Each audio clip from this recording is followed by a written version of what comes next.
Viking Nation, stop whatever you are doing right now, because what is happening inside US Bank Stadium is so explosive, so dramatic, and so loaded with twists that the entire NFC North should be losing sleep tonight. We are talking about a quarterback battle that is already making the football world dizzy. A trade that insiders are calling the most controversial decision of the entire offseason, and a legendary pass rusher who is still sitting out there on the open market just waiting for new general manager Nolan Teasley to make the phone call that changes everything. This is the Minnesota Vikings in the summer of 2026, and if you think last season's 5-game winning streak was exciting, you have absolutely no idea what is coming. Strap in, because this ride is about to get wild. Let us start at the very top of the food chain with the story that has every single Vikings fan nervously checking injury reports before training camp has even opened. His name is Kyler Murray, former #1 overall draft pick, two-time Pro Bowl quarterback, a man who electrified the football world with his arm talent, his legs, and his ability to turn nothing into something in the blink of an eye. And now, after a chaotic and painful final chapter in Arizona, he is standing in Eagan, Minnesota, wearing purple and gold, carrying a chip on his shoulder the size of the entire state of Minnesota. Here is what makes this whole situation feel like must-watch television. Murray did not come to Minnesota as some sort of savior handed the keys to the kingdom. He signed a one-year deal worth just $1.3 million, and that figure alone tells you everything you need to know about the leverage dynamics at play. The Arizona Cardinals are still on the hook for approximately $36 million of Murray's salary in 2026, meaning the Vikings essentially acquired a former franchise quarterback for pocket change. On paper, it looks like genius. But as any longtime fan of this franchise knows, the football gods love to find the cracks in what looks like a perfect plan. The elephant in the room is not Murray's talent. Nobody in the building questions that. The elephant in the room is a body that has spent the better part of 4 seasons sending its owner to the injury tent at the worst possible times. Think about this. Murray has missed games in 3 of his last 4 seasons. He played G2, and that number follows him into every conversation like a shadow he cannot shake. Now here is where it gets even more fascinating. The man Murray is competing with for the starting job, young J.J. McCarthy, has arguably an even more fragile recent medical history. A torn meniscus in his rookie year, a high ankle sprain, a concussion, a hand fracture. Between the two of them, the Vikings quarterback room has seen more treatment tables than a hospital ward. Kevin O'Connell and his coaching staff are essentially betting on 2 injury-plagued passers, hoping that at least one of them can survive 17 weeks of NFL football and deliver this franchise to the postseason promised land. The stakes could not be higher. But here is the thing that the national media keeps missing in their panic coverage of Murray's injury resume. Some analysts have started pushing back hard on the narrative that Murray is simply a glass quarterback destined to shatter. When you put his missed game percentage in context alongside other elite quarterbacks across the league, the numbers are far less alarming than the headlines suggest. 2 major injuries, a torn ACL, and a serious foot injury account for the overwhelming majority of those missed games. Strip those out, and Murray's availability record actually looks quite solid. He is not a man made of porcelain.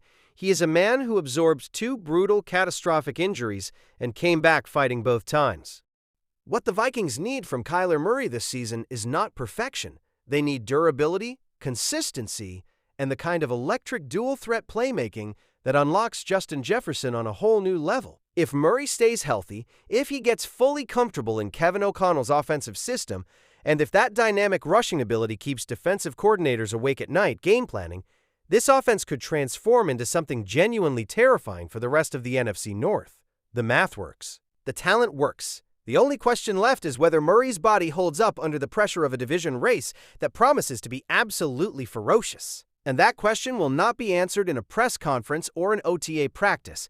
It will be answered on a cold Sunday afternoon when the hits start flying and the season is on the line. Now, before you even have time to fully process the quarterback chaos, here comes a story that has the Viking faithful absolutely furious, and rightfully so. Let us talk about Jonathan Greenard, the trade that should not have happened, and $100 million that is now wearing Philadelphia Eagles green. Cast your mind back to Draft Day 2026, Day 2, when the Minnesota Vikings shocked their entire fan base by shipping their Pro Bowl edge rusher Jonathan Greenard to the Philadelphia Eagles in exchange for 2 third-round draft picks, one in 2026, and one in 2027. At first glance, the move had a certain cold logic to it. The Vikings were more than $40 million over the salary cap heading into the offseason. They were bleeding financially from every direction, and Greenard, who was seeking a lucrative long-term extension, wanted a raise that the front office claimed they simply could not afford. So they made the move, collected the picks, saved over $34 million in cap space, and tried to sell the fan base on the idea that this was smart, forward-thinking roster construction. And then the Eagles handed Greenard a 4-year, $100 million contract. Let that sink in for a moment. $100 million, $50 million guaranteed. The same player the Vikings claimed they could not afford to keep. Now here is where the fury really starts to boil over, because the contract structure the Eagles designed for Greenard is genuinely infuriating when you examine it closely. In 2026, his cap hit sits at just over $6 million. In 2027, it rises to approximately $11 million. That is it. That is what the Vikings were supposedly unable to offer. A structure so team-friendly, so cap-efficient, that it almost seems designed to maximize the embarrassment felt in Minnesota. The front office could have kept their Pro Bowl pass rusher for a relative bargain in the short term while retaining all the elite production that made Greenard so terrifying in 2024 when he logged 12 sacks, set a career high with 18 tackles for loss, racked up 22 quarterback hits, and earned his first career Pro Bowl nod.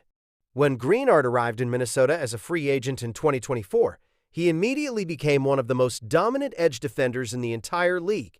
His 84 pressures that season tied for the most in the NFL. Opposing offensive coordinators were literally scheming around where he lined up. Head coaches were losing sleep. And now all of that menace, all of that chaos, all of that premium pass rushing talent belongs to the Philadelphia Eagles, who were already a borderline dynasty before this trade fell into their lap like a gift from the football gods.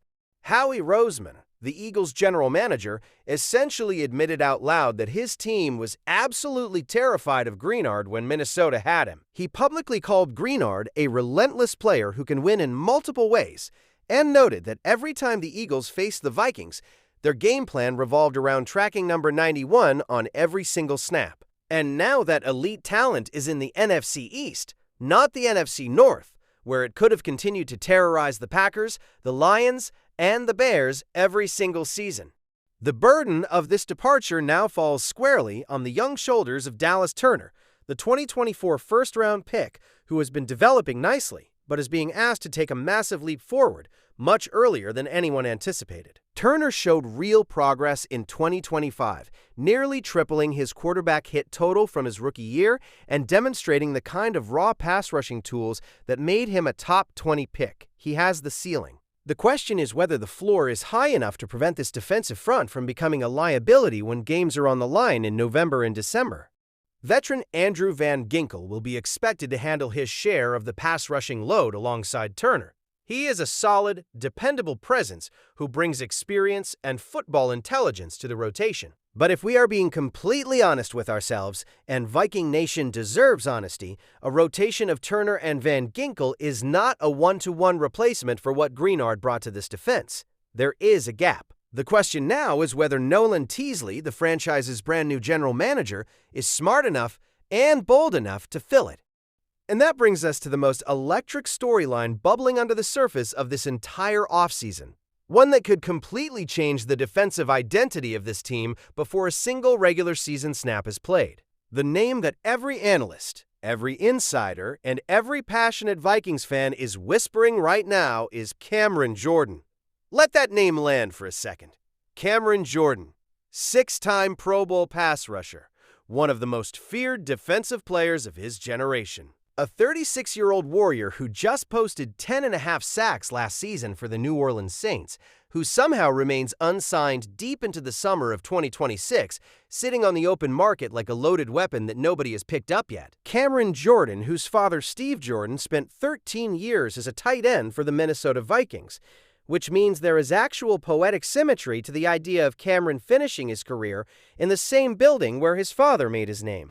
The analytics on Jordan are genuinely compelling. He registered 36 total pressures last season, posted 21 hurries and 5 quarterback hits, and earned a 76.0 overall defensive grade from Pro Football Focus. Those are not the numbers of a player in decline. Those are the numbers of a veteran who has figured out how to use his experience, his technique, and his incredible hand-striking ability to remain an elite-level threat well into his mid-30s.